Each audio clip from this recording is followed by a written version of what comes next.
हम लीलामृत से देख रहे थे कि किस तरह से एक लड़की थी लिंडा नाम से। उसने भी कीर्तन अटेंड किया था वहाँ पर जो पार्क में कीर्तन हो रहा था, और उसको देखकर वो बहुत प्रभावित हुई थी। वो ऑलरेडी ही ऐसा कुछ खोज रही थी। स्पिरिचुअलिटी में उसका इंटरेस्ट था, बट क्रिश्चियनिटी से रिलेटेड जो स्पिरिचुअलिटी है उसमें उसको कुछ रस नहीं प्राप्त हो रहा था। देखिए, इस बात को समझिए, जैसे एक माता जी है, वो लंदन से है। तो वो बता रही थी कि क्रिश्चियन में हम तो जैसे कंठी पहनते हैं, लेकिन वो लोग क्रॉस पहनते हैं। तो वो बता रही थी कि जैसे क्रॉस लोग पहनते हैं, तो क्रॉस वैसे भी एक ऑस्पिशियस साइन नहीं होता है। समझ रहे हैं आप? क्रॉस एक ऑस्पिशियस साइन नहीं होता है।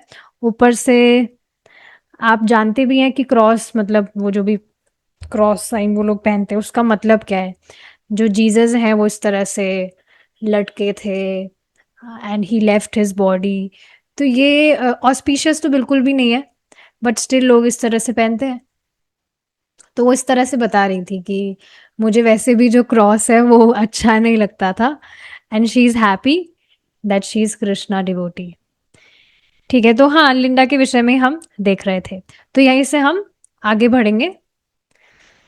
बाद में लिंडा जो है वो प्रभुपाद जी के प्रवचन सुनने आया करती थी, और बहुत अच्छा लगता था उनको प्रभुपाद जी से सुनना। हालांकि समझ में बहुत थोड़ी बातें आती थी या बिल्कुल भी नहीं आती थी, बट स्टिल प्रभुपाद जी सुनना उनको बहुत अच्छा लगता था।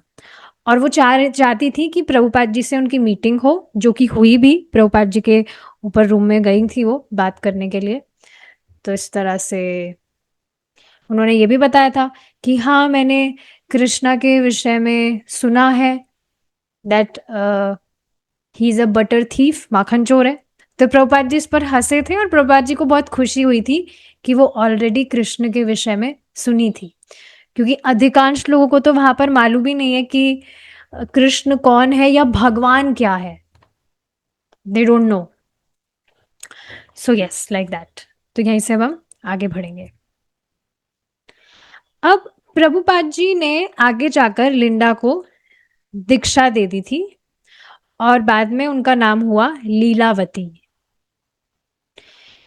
तो उनकी बहुत ज्यादा उत्सुकता थी सेवा करने की, बहुत अच्छा सेवा भाव उनका था। तो प्रभुपाद जी ने इस तरह से सोचा कि वे उनको कुकिंग करना सिखाएंगे, ताकि फिर वो दोपहर का जो लंच है वो बना पाएंगी। तो प्रभुपाद जी ऑलरेडी ही वीकेंड पर कुकिंग क्लासेस लिया करते थे, जिसमें जो भी माता जीज हैं उनको वे कुकिंग करना सिखा रहे थे। इससे रिलेटेड एक बहुत सुंदर बात है, जैसे अभी मैं इंग्लिश में भगवत गीता डिस्कस कर रही हूँ, तो उसमें फर्स्ट चैप्टर का 39 जो श्लोक है उसमें इस तरह से बताया गया है कि जो अर्जुन है वो बहुत ज्यादा मतलब एक्सक्यूजेस बना रहे हैं कि उनको क्यों युद्ध नहीं करना चाहिए, उनका युद्ध करना क्यों ठीक नहीं है। तो 39 वर्ष में बता रहे हैं कि अगर इस तरह से सभी को मारा जाएगा, मैं युद्ध करूंगा, सब मरेंगे, तो कुल क्षय हो जाएगा। तो कुल क्षय में यही बात बताई जा रही थी कि किस तरह से कुल क्षय का मतलब आप समझ ही रहे हैं कि जो परंपरा चलती आ रही है उसका खंडन हो जाएगा। तो जैसे आप देखते हैं जो बच्चे हैं, उनके अगर दादा दादाजी हैं जीवित, तो दादा दादी जी उनको अपने एक्सपीरियंस से बच्चे को सिखाते। बच्चा मतलब वो छोटा बच्चा नहीं, थोड़ा समझदार जब हो जाता है तो अपने एक्सपीरियंस, क्योंकि पूरा जीवन उन्होंने बहुत मतलब वो एक्सपीरियंस्ड रहे हैं, मैं मेटेरियली बात कर रही हूँ। तो अपने जो भी उनके पास में ज्ञान है, जो भी उनका एक्सपीरियंस है, वो अपने पोते पोती को सिखाते हैं। इस तरह से होता ही है, देखा जाता है। और ये चीज भी है कि हम हमारे पास में बहुत सारी किताबें हैं, बहुत सारी चीजें हम किताबें पढ़कर सीख सकते हैं, लेकिन प्रैक्टिकल नॉलेज जो हमें दिया जाता है, उस प्रैक्टिकल किसी व्यक्ति से हम वो सीखते हैं, तो फिर हम अच्छे से उसको सीख पाते हैं। जैसे यहाँ पर आप देखिए ना, जो शास्त्र है प्रभुपाद जी ने हमें सारी किताबें दे रखी है, लेकिन फिर भी प्रभु जी जिस तरह से पढ़ा रहे हैं, प्रैक्टिकली हमें समझा रहे हैं सारी चीजें, तो कितना आसानी से, कितना अच्छे से हमें सारी बातें समझ में आती है। मैं सच में कल भी इस पर विचार कर रही थी कि शुरू में जैसे जब से स्टार्ट भक्ति जैसे स्टार्ट हुई है, तब से प्रभु जी के शेल्टर में ही सब कुछ सीखा है, शुरू से ही, बिल्कुल मतलब स्टार्टिंग ही प्रभु जी से ही हुई है। तो बिल्कुल मैं इस तरह से देख पा रही थी कि बिल्कुल जो छोटा बच्चा होता है उसको कैसे चलना सिखाया जाता है, फिर आगे जैसे वो चलता है, बिल्कुल प्रभु जी ने उस तरह से सभी को सिखाया है। तो इस पर मैं सच में विचार कर रही थी and I was feeling very grateful. तो हाँ, बेसिकली बात क्या मैं बताना चाह रही हूँ कि अब अगर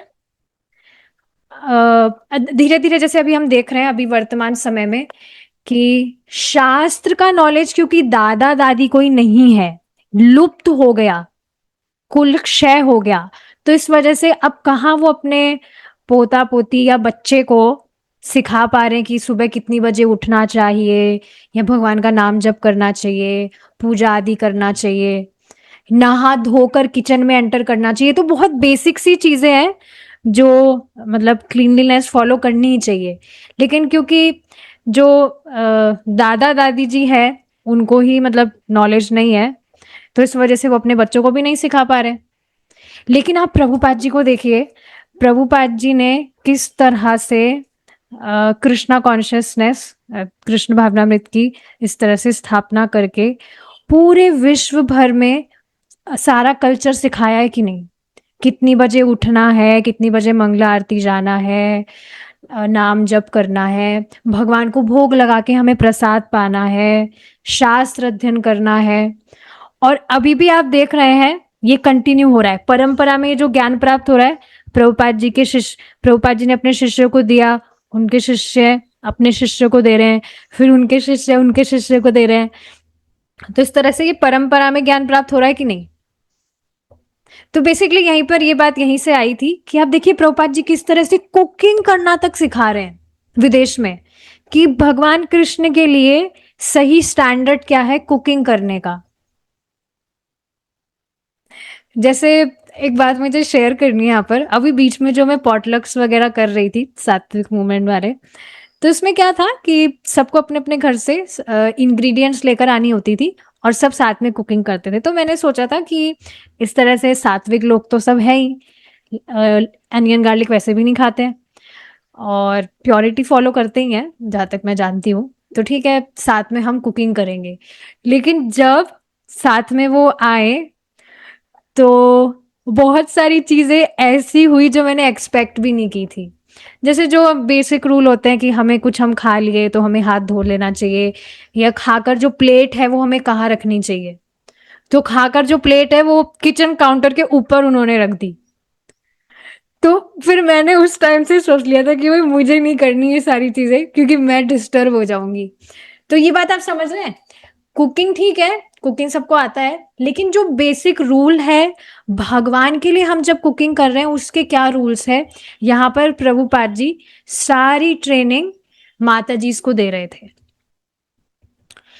तो अब हाँ, प्रभुपाद जी वीकेंड को इस तरह से कुकिंग क्लासेस करते ही थे। वे जानकी, गोविंदासी, नंद रानी और जो भी माता जी थी उनको सिखा रहे थे कैसे कृष्ण के लिए कुकिंग करना चाहिए। अब लीलावती को भी उन्होंने बुलाया कि आप भी आइए कुकिंग सीखिए, वीकेंड को जो भी क्लासेस होती है। तो छोटा सा ही वहां पर एक रूम था और वहां पर सबको प्रभुपाद जी इस तरह से दिखाते थे कि आटा कैसे गूंदना है, चपाती कैसे, जो भी चपाती वगैरह उसको कैसे पकानी है, किस तरह से सही मेजरमेंट के साथ में मसाले वगैरह डालने हैं सब्जी में, सब्जियां कैसे काटनी है और किस तरह से छौंक लगाना है, ये सारी चीजें प्रभुपाद जी सिखा रहे थे।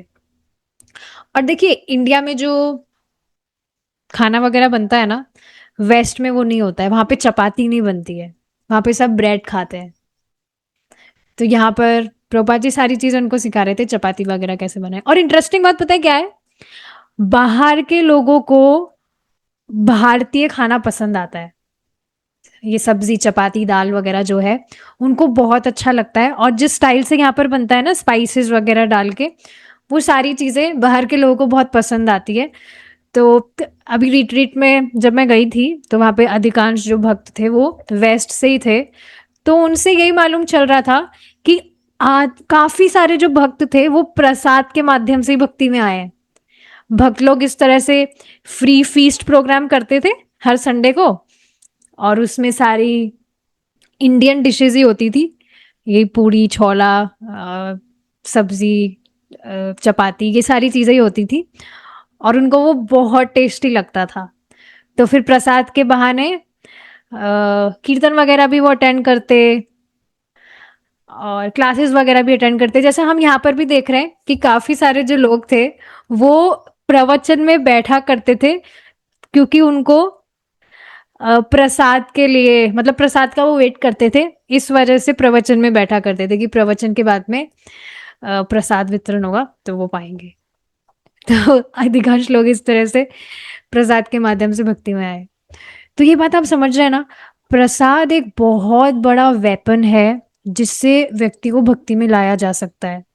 और पता है इंटरेस्टिंग बात क्या है, आप किसी को प्रसाद दे रहे हैं, वो नहीं समझ रहा प्रसाद की महिमा, पर वो देख रहा है कि वाह ये कितना प्रेम मुझसे कर रहा है, इतनी अच्छी अच्छी खाने की वस्तु मुझे देता है। तो अगर आप उसको कुछ कहेंगे ना कि आप माला जप करिए या कुछ कथा वगैरह सुनिए, तो वो आपको मना नहीं कर पाएगा, क्योंकि आपने उसको प्रेम दिया है, आप उसको खाने की वस्तु दे रहे हैं। तो वो डेफिनेटली रेसिप्रोकेट हर कोई जीवात्मा करना चाहता है, हर मनुष्य रेसिप्रोकेट करना चाहता है, आदान प्रदान जिसे कहते हैं। तो आपने उसको कुछ खाने की अच्छी वस्तु दी है और अब आप उसको नाम जप के लिए प्रेरणा दे रहे हैं, तो वो मना नहीं कर पाएगा। जैसे उसका मन ना हो फिर भी वो मना नहीं कर पाएगा। और फिर प्रसाद उसने जैसे पाया वही से तो उसकी भक्ति स्टार्ट हो ही गई है, पर अब प्रैक्टिकली साधना भी करना वो शुरू कर देगा। तो प्रसाद एक बहुत बड़ा वेपन है हमारे पास में। तो हाँ, जो खाना था वो बेसिक था, चावल चपाती आलू गोभी की सब्जी के साथ में। लेकिन वो प्रभुपाद जी जो है वे उनको बहुत ही अच्छे से कैसे ये बेसिक चीजें भी बहुत अच्छे से कैसे पकाई जा सकती है, कैसे बनाई जा सकती है, वे सब प्रभुपाद जी उनको सिखाना चाह रहे थे। अब देखिए मुकुंद क्या कह रहे हैं। एक दिन ऐसी क्यूरियोसिटी के लिए, उत्सुकता के लिए वे देखने चले गए प्रभुपाद जी की कुकिंग क्लासेस में कि प्रभुपाद जी कैसे क्या सिखाते हैं बनाना। तो ऐसी क्यूरियोसिटी के लिए वे चले गए वहां पर। अभी सैन फ्रांसिस्को की बात हो रही है, प्रभुपाद जी सैन फ्रांसिस्को में है, तो मुकुंद वहां पर चले गए। तो इस तरह से भी बता रहे हैं कि जब मैं अंदर आया और जब मैं वहां पर खड़ा रहा, प्रभुपाद जी की जो छोटी सी किचन थी वहां पर गेट के पास में, तो वहां पर जो भी माता जी थी वो सीख रही थी कि उनको कैसे खाना बनाना चाहिए। और प्रभुपाद जी ने मुझे देख लिया और प्रभुपाद जी ने कहा तुम यहाँ क्या कर रहे हो। तो वो कहने लगे ओ मैं तो बस मेरी वाइफ को देखने आया था कि कैसे क्या वो सीख रही है। तो प्रभुपाद जी ने कहा कि तुम भगवान के पास वापस जाना चाहते हो या अपनी वाइफ के पास वापस जाना चाहते हो। तो सब जो है वो इस तरह से मतलब मजाक ही था ये। प्रभुपाद जी ने इस तरह से पूछा are you going back to godhead और बैक टू वाइफ। तो सब इस तरह से हंसने लग गए। तो फिर मैं, मुकुंद इस तरह से बता रहे, फिर मैंने रियलाइज किया कि शायद मेरा यहाँ पर आना ठीक नहीं था। इससे रिलेटेड देखिए एक बात मुझे याद आ रही है। ये प्रभुपाद जी यहाँ पर जो बात कह रहे हैं, are you going back to godhead और बैक टू वाइफ, ये बहुत गंभीर बात है, मजाक वाली बात नहीं है। आप देखेंगे पति पत्नी में बहुत ज्यादा आसक्ति होती है, मैं मटेरियल लेवल की बात कर रही हूँ। अब जैसे कल ही मतलब एक मतलब बात सुनने में आई थी कि कोई माता जी है, उनके पति जो है वो बहुत ज्यादा ड्रिंक करते हैं और कभी कभी नॉन वायलेंस भी कर देते हैं, हाथ उठाना ये सब करना। और बहुत ज्यादा ड्रिंक मतलब सुबह से चालू होकर शाम तक उनकी ये साधना चलती है। तो अब उन्होंने क्या किया, उनको पता नहीं कुछ गुस्सा आ गया होगा उनके हस्बैंड को, तो उन्होंने पता नहीं उसका ये बात मुझे मतलब मैंने जब सुनी थी ना, जब भी मेरा हृदय इतना मतलब बहुत ऐसे हो गया था, बहुत कमज़ोर हृदय वाली हूँ मैं। उनका ऐसे गला पकड़कर पता नहीं क्या उन्होंने किया, जिससे उनको थोड़ा ब्लीडिंग वगैरह हो गई थी उन माताजी को। लेकिन उसके बाद में भी वो जो माताजी है अपने हस्बैंड में इतनी ज़्यादा आसक्त है, वो देख रही है कि मेरे जो हस्बैंड है वो मुझ पर इस तरह से नॉन वायलेंस करते हैं, या कुछ भी अच्छा नहीं है, मतलब कुछ भी अच्छी क्वालिटी नहीं है देखा जाए तो एक्सटर्नली, फिर भी इतनी आसक्त है उस उनमें कि वो उनको छोड़कर नहीं जा रही है। और मैं इस पर आश्चर्यचकित हो रही थी, इतनी प्रगाढ़ आसक्ति कैसे हो सकती है कि सामने वाला बिल्कुल मतलब इतना खराब बिहेवियर कर रहा है, फिर भी वो व्यक्ति उसमें आसक्त है, उसको छोड़ ही नहीं पा रहा है वो। सोचिए ये आसक्ति अगर हमारी भगवान कृष्ण में हो जाए, बात समझ रहे हैं आप? लाइफ में जो भी ऊपर नीचे उतार चढ़ाव आते हैं, फिर भी बस हम हमारे भजन में स्थिर है, कुछ भी हो जाए मैं कृष्ण को नहीं छोड़ूंगा या छोड़ूंगी, मैं भजन करूंगा ही या करूंगी। तो सोचिए क्यों नहीं व्यक्ति इसी जीवन में भगवान की धाम चला जाएगा, भगवान के प्रेम की प्राप्ति कर लेगा। मैं सच में आई वॉज एस्टोनिश्ड, इतनी प्रगाढ़ आसक्ति। और जबकि भगवान तो कितना प्रेम से रखते हैं, भगवान तो ऐसे भगवान तो कोई नॉन वायलेंस वगैरह भी नहीं करते। He is very loving husband, अगर कहा जाए रियल हस्बैंड तो कृष्णा ही है। तो सच में मैं इस पर विचार कर रही थी। और आप देख रहे हैं ना ये जो आसक्ति है ना इस तरह से यहाँ के लोगों के ऊपर, यही कारण है इस जगत में फंसे रहने का वास्तव में। आजकल जो भी मतलब केसेस इस तरह से सुनने को मिलते हैं, तुरंत मैं इस तरह से देख पाती हूँ कि क्योंकि वो व्यक्ति भगवान की भक्ति नहीं कर रहा है, तो उसको जानबूझकर इस तरह से परेशान किया जा रहा है। माया देवी जानबूझकर उसको परेशान कर रही है, क्योंकि वह कृष्ण की शरण नहीं ले रहा है और यहाँ पर ही कुछ आश्रय ढूंढ रहा है या कुछ भी कर रहा है। और लोग इतने क्या बोलूं मैं, वर्ड नहीं बोलना चाहिए, पर इतने नकटे हैं, उनको बताया भी जाए कि भाई भगवान की भक्ति कर लो, तब भी नहीं मानेंगे। ऐसे बस परेशानी में ही अपना जीवन निकालना चाह रहे हैं। तो सच में बहुत ही ज्यादा सोच रही थी मैं इस पर कि इतनी आसक्ति कैसे हो सकती है। ये आसक्ति कृष्ण में डेवलप करनी चाहिए। तो हाँ, इस तरह से मुकुंद वहां पर माता जी के वहां पर चले गए जहाँ कुकिंग वगैरह हो रही थी, लेकिन प्रभुपाद जी को वो मतलब पसंद नहीं आया कि भाई तुम यहाँ पर क्या कर रहे हो। तो फिर उन्हें बाद में रियलाइज हुआ कि शायद मुझे यहाँ पर नहीं आना चाहिए था। अब इस पर वो विचार कर रहे थे, प्रभुपाद जी की सीरियसनेस, कि इस पर मैं ये विचार कर रहा था कि मुझे मेरी पत्नी में आसक्त नहीं होना चाहिए। और दूसरा बात मैंने क्या सीखी कि उनका जो रिलेशनशिप है माता जी इसके साथ में, उसके विषय में उन्होंने मतलब सीखा कि वो उनको कुछ पवित्र चीज सिखा रहे हैं। समझ रहे हैं ना आप? देखिए क्या बात, एक बार मैं इसको पढ़ूंगी। Secondly, I learned that his relationship with the women and what he was teaching them was actually very sacred, not like the sometimes frivolous association between husband and wife. Because he spent many hours in the kitchen teaching them, they were very inspired. हाँ, तो प्रभुपाद जी का जो भी माता जी के साथ में जो भी रिलेशन था वो क्या था, एक टीचर का। वो उनको पवित्र चीज, पवित्र चीज, सेक्रेट का मतलब पवित्र ही होता है, पवित्र चीज सिखा रहे थे, मतलब भगवान के लिए कुकिंग करना। पवित्र तो बहुत छोटा वर्ड हो जाएगा यहाँ पर। इस पर देखिए प्रभु जी भी काफी बार बताते हैं, प्रभुपाद जी को कोट करते हुए, कि आप भगवान के लिए खाना बना रहे हैं और भगवान आपका खाना स्वीकार कर रहे हैं, भोग स्वीकार कर रहे हैं। वॉट अ ग्रेट फॉर्च्यून, कितनी सौभाग्य की बात है कि भगवान कृष्ण आपका भोजन स्वीकार कर रहे हैं। आप प्लीज जब भी आप भगवान को ऑफर करें, डेली नहीं एटलीस्ट कभी कभी इस पर विचार करना चाहिए। प्रसाद पाते समय भी विचार कर सकते हैं कि जो मैंने मतलब भोजन बनाया उसको भगवान कृष्ण ने स्वीकार किया। He accepted my offering. कितना इनसिग्निफिकेंट हूं मैं, लेकिन भगवान कितने मर्सीफुल है, कितने महान है, उन्होंने मेरा खाना ऑफर किया, सॉरी एक्सेप्ट किया है।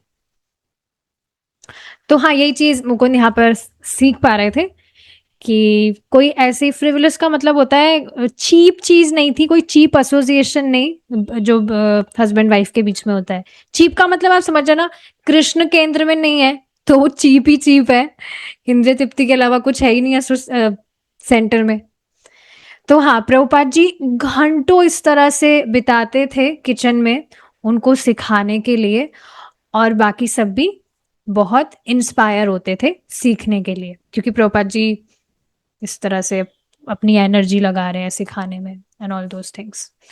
इस बात को देखिए आप रिलेट कर पाएंगे, जैसे प्रभु जी हैं वो मतलब प्रभु जी कितना एफर्ट्स लगा रहे हैं, अपनी एनर्जी लगा रहे हैं, पहले खुद पढ़कर आते हैं और नोट्स वगैरह भी बनाते हैं ताकि हम अच्छे से स्क्रीन पर देख पाए।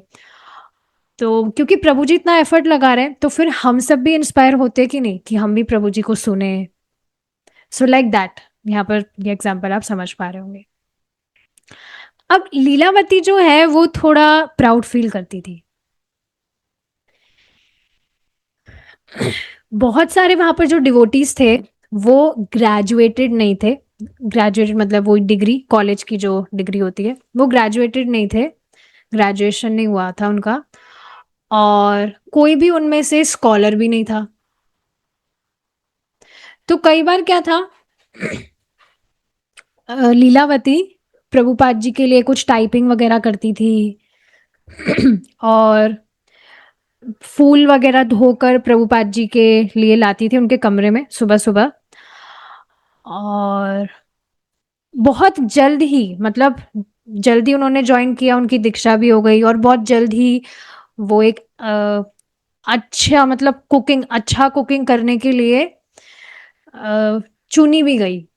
इस तरह से देखिए होता है ना, जैसे कोई व्यक्ति है क्योंकि उसमें कुछ स्किल्स है तो बहुत जल्दी उसकी प्रगति होती है, उसको बहुत एप्रिसिएशन दिया जाता है, तो वो सब यहाँ लीलावती के साथ में हो रहा था और उस वजह से वो थोड़ा प्राउड फील कर रही थी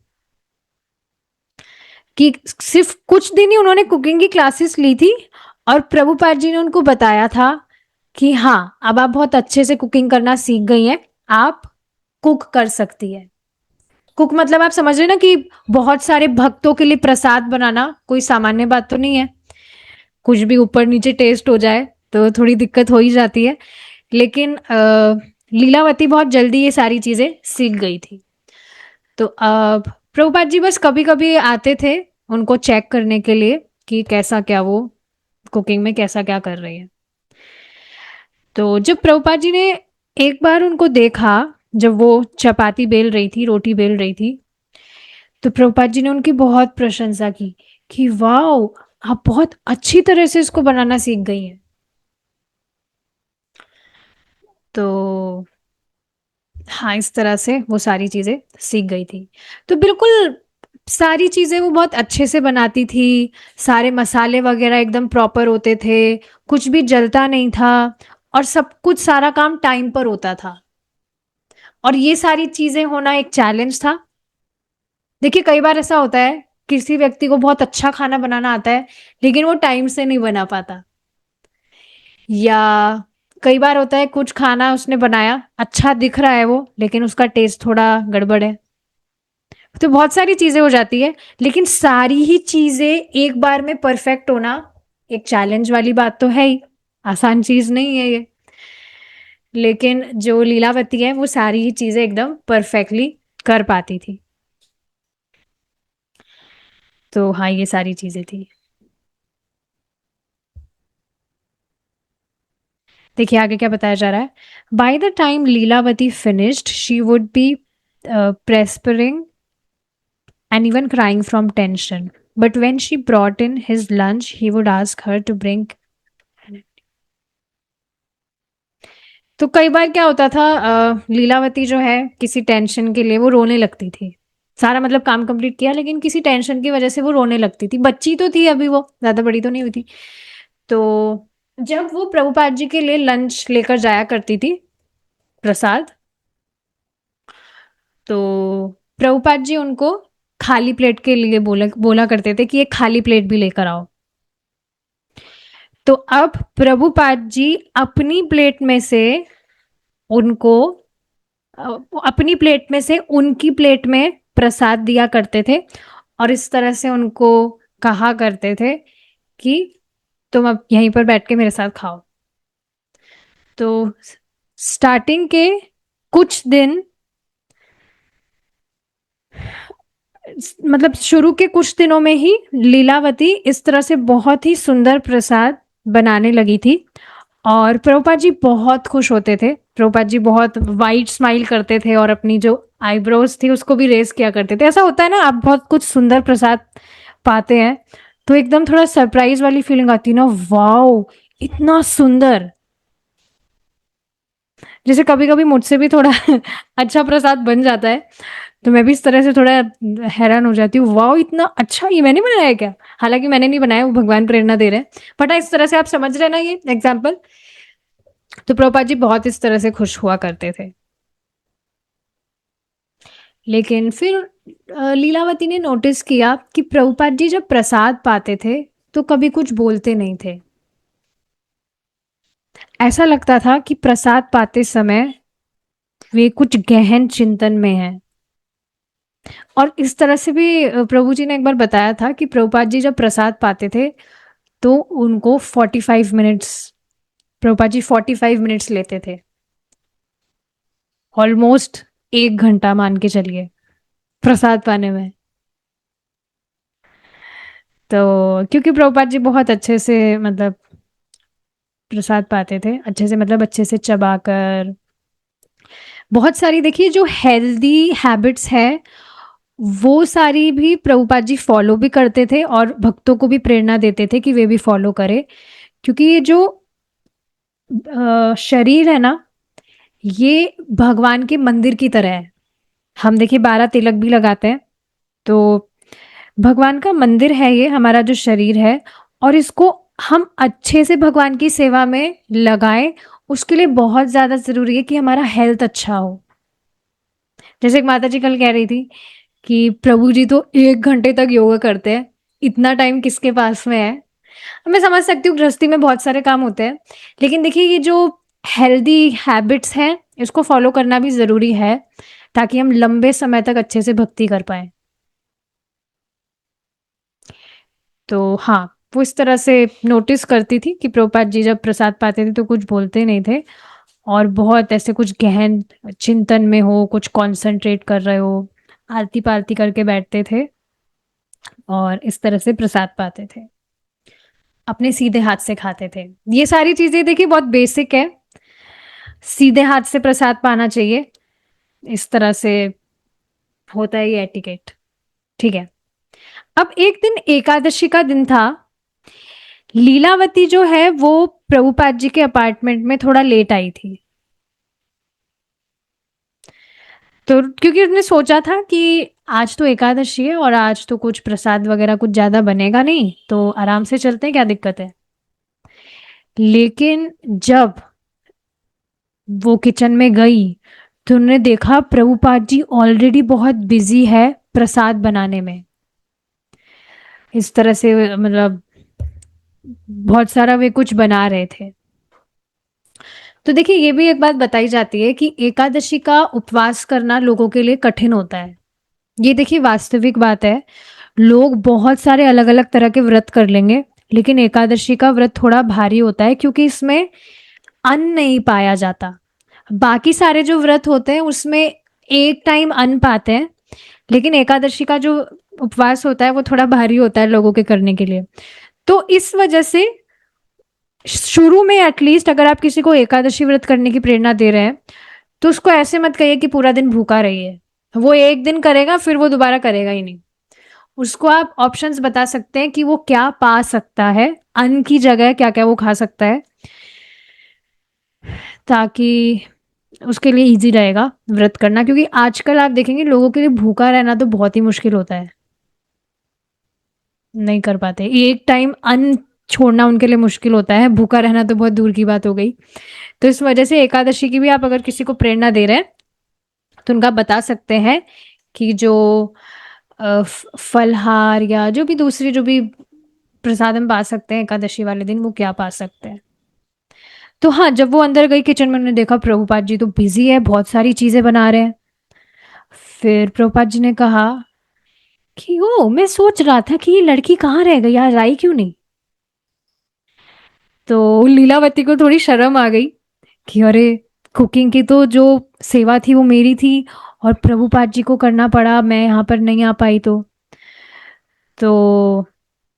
अब वो कुछ जवाब उसने नहीं दिया, वो बस काम पर लग गई, सब्जी काटने लग गई, क्योंकि उनको शर्म आ गई थी, वो कुछ बोल नहीं पाई। तो फिर बस वो बिजी हो गई, जो भी प्रभुपाद जी कर रहे थे उसमें हेल्प कराने के लिए। फिर बाद में उसने कहा कि आज तो व्रत है ना, एकादशी के दिन, इस तरह से उन्होंने कहा। तो प्रभुपाद जी जब कुकिंग कर रहे थे तो इस तरह से मतलब वो कहीं कि भाई आज तो व्रत है, फिर आज ऐसा इतना कुकिंग करने की क्या जरूरत है। तो अब प्रभुपाद जी इसका रिप्लाई क्या कर रहे हैं कि आपको समझना होगा, कृष्णा कॉन्शियसनेस में फास्ट डे मतलब फीस्ट डे। हम ये सारी जो भी हम सामग्री बना रहे हैं, ये हम कृष्ण को ऑफर करेंगे। अब देखिए ये इस तरह से प्रभुपाद जी बता रहे हैं, वहां पर आप जान ही रहे वेस्ट में क्या हालत है। लेकिन प्रभुपाद जी अन्यत्र इस तरह से बताते हैं कि एकादशी पर हम हमें ज्यादा से ज्यादा हमारा सोना और खाना कम करके, जो भी बॉडीली नीड्स है उसको कम करके ज्यादा से ज्यादा नाम जप करना चाहिए। प्रभुपाद जी ये कहते हैं कि Ekadashi is meant for chanting more and more. तो यहाँ वेस्ट में वो सारे लोग हैं, उसके हिसाब से प्रभुपाद जी कह रहे हैं कि in Krishna consciousness a fast day means a feast day. हम सब कुछ ये कृष्ण को ऑफर कर रहे हैं। तो ठीक है, अब कुछ बोली नहीं, हो बस वो देख रही थी कि प्रभुपाद जी किस तरह से क्या क्या बना रहे हैं। थोड़ा दूर वो हो गई थी और वो इस तरह से देख रही थी कि प्रभुपाद जी क्या क्या बना रहे हैं। तो प्रभुपाद जी कुछ बना रहे थे और फिर उसको बनाकर कुछ तल रहे थे, मतलब तलने के बाद में उन्होंने उसको साइड में रखा और फिर इस तरह से कहा कि बाद में ये अभी तो सॉफ्ट दिख रहे हैं, बाद में हार्ड हो जाएंगे। कुछ ऐसी वस्तु होती है जो आप देखेंगे शुरू में अगर आपने बनाया तो वो सॉफ्ट लगती है, लेकिन बाद में ठंडी होने के बाद में वो हार्ड हो जाती है। क्या कोई कुछ एग्जाम्पल किसी को याद आ रहा है, अगर कोई बताना चाहे तो। जैसे मुझे जो याद आ रहा है, अगर आपने कभी बिस्किट्स बनाए हो, तो बिस्किट्स जब हम बेक करते हैं तो शुरू में वो बहुत नर्म नर्म लगेंगे, लेकिन ठंडे होने के बाद में वो क्रिस्पी हो जाते हैं। तो ऐसे कुछ प्रभुपाद जी ने बनाया था यहाँ पर, तो इस तरह से उन्होंने कहा था। फिर बाद में हम इसको काटेंगे और सर्व करेंगे। तो बाद में फिर प्रभुपाद जी किचन से बाहर निकल गए। अब जब लीलावती ने सारा कुकिंग फिनिश किया और प्रभुपाद जी को एकादशी लंच सर्व किया, तो प्रभुपाद जी ने उनको कहा कि आप वो वस्तु भी लेकर आइए जो वहां पर रखा था ठंडा होने के लिए। तो अब प्रभुपाद जी ने उसका बाइट लिया और बहुत खुश हुए उसका बाइट लेने के बाद में। और बाद में उन्होंने कहा कि मुकुंद और जानकी को भी आप बुलाइए, वो भी उसको टेस्ट करेंगे।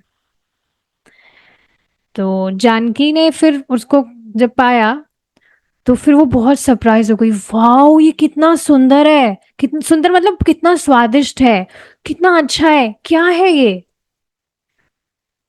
तो प्रभुपाद जी ने फिर लीलावती को देखा और उनसे पूछा क्या है ये, बताओ। तो लीलावती ने कहा स्वामी जी मुझे तो नहीं पता।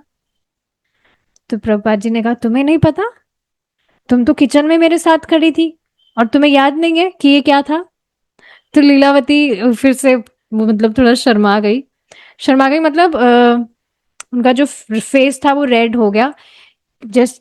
शर्माने का मतलब जब कुछ गलती हो जाती है तो कुछ व्यक्ति बोल नहीं पाता है, तो इस तरह से वो हो गई। तो फिर लीलावती ने कहा कि हाँ स्वामी जी, वो मैं बिजी थी तो फिर मैंने देखा नहीं। तो प्रभुपाद जी ने कहा कि अच्छा, you you are busy without intelligence. Busy थी मतलब तुम बिजी थी लेकिन तुम्हारा दिमाग कहीं और था। इस तरह से प्रभुपाद जी ने रिप्लाई किया। फिर बहुत देर तक प्रभुपाद जी हंसते रहे। फिर मुकुंद भी हंसने लग गए, सब हंसने लग गए वहां पर। और जो लीलावती है वो इस तरह से सोच रही थी कि अरे, मेरा मजाक बनाया जा रहा है। मतलब इस तरह से वो सोच रही थी कि मेरा मजाक बनाया जा रहा है। लेकिन ऐसा नहीं था, प्रभुपाद जी इसी तरह से थे। ठीक है। आगे स्वामी जी ने जानकी से पूछा कि क्या वो बता सकती है कि ये क्या है जो बनाया है, जिसको आपने खाया आपको बहुत अच्छा लगा। तो उनको भी नहीं पता था, बस उनको ये पता था कि ये कुछ मिठाई है। फिर बाद में प्रभुपाद जी ने लीलावती को नीचे भेजा कि आप जाओ, गोविंद दासी और गौर सुंदर को बुला के लाओ। प्रभुपाद जी के जो दूसरे डिसाइपल्स हैं। तो जब वो अंदर आए तो प्रभुपाद जी ने लीलावती को कहा कि ठीक है, इनके इनको भी आप सर्व करिए, जो वो बनाया था, जो भी आप सबने खाया इनको भी सर्व करिए।